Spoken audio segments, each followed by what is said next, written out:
You're alive? He's no longer running this operation. All right. That's enough. Relax, Jim.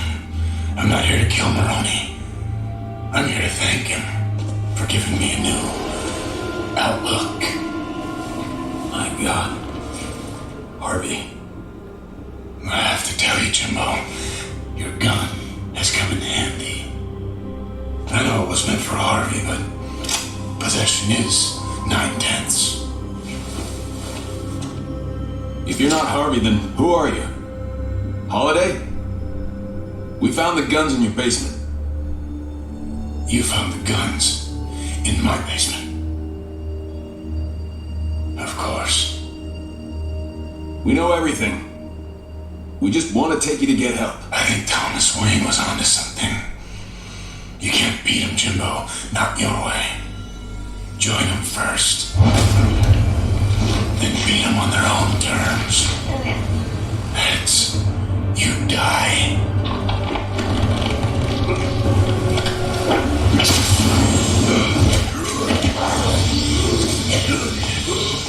It is up to you, Harvey. You and I know that both sides of that coin are heads. How the hell could you? Oh, nice outfit, Bats. I suppose this little trap was your idea. Drop the gun. Now!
What's up, ladies and gents in Cyberland? Coming back to you with another film review, and this time we're moving on to part 2.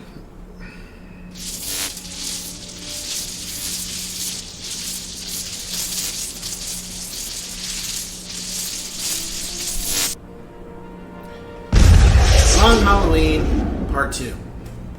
So this is literally just picking up from part 1. There's not like months or years have passed. It's still the same thing. They are Batman, Harvey, and Commissioner Gordon are trying to... I don't think it was Commissioner Jet yet, but let's just play James Gordon or Jim Gordon. They're trying to figure out who the Holiday Killer is. He's already killed a bunch of people in the first film, and the second film we're trying to track down, still figure out who it is. This time around, the villains play more of an intricate part to an extent, as opposed to the first part. The Rogues Gallery, as I like to call them. And this is also where we get Two-Face.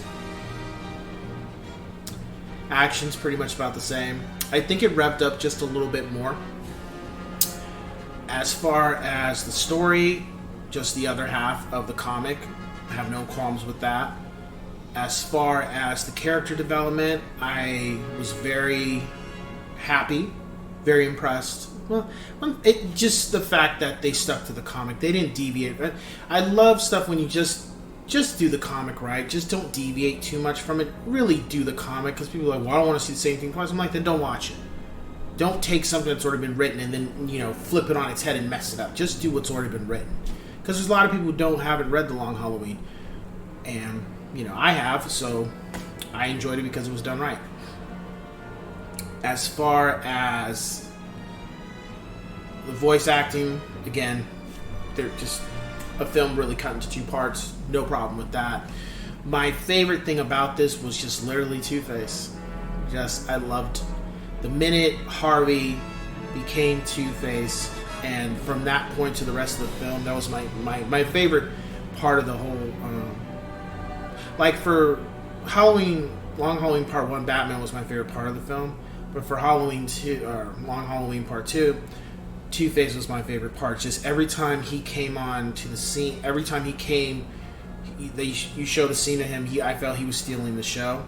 And I'm not saying other people didn't play a part, but I just loved when he came on.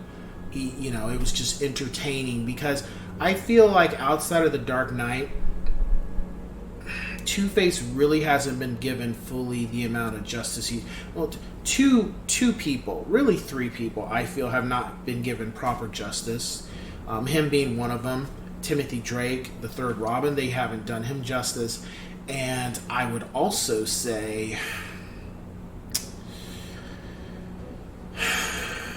Dick Grayson as the transition from Dick Grayson as Robin to the transition as Nightwing. I really feel they need to do a story about that. That would be good. But who knows? DC, if you're ever watching, it'd be great if you guys could do those things. The transition of Tim to Robin, the transition of Dick Grayson to Nightwing. That would be great. I'd love to see that. Definitely support it. The Revelations, there was only one thing they did change. I mentioned on the first video, they changed for this one from the comic. I was okay with it. Didn't really trip on it. It wasn't... If you're really paying attention to the film, watching it, you'll figure out right away what it is. As far as the violence, again, not for kids. Wouldn't advise unless your kids are kind of that mature, in the mature level. There is some language, as again with the first part. But it's entertaining. Good story. Doesn't let up pretty much. No dry moments. And for my rating, I would give it 5 out of 5 yes sirs. And I think reason is because we really delved more into Harvey and how he became what he became. And I just liked part 2. I liked, technically as one story, it's a 5 out of 5. But if I split it into 2 parts, 1 and 2, I liked 2 better than 1. And I think really because that had to do with Two-Face. Just the whole mannerism of Two-Face, the behavior of Two-Face. Even though the cartoon, the animated series, had its moments, they were good for the most part. But it's been a while since I had seen Two-Face in this light, like really what he is, his incarnation of what he represents.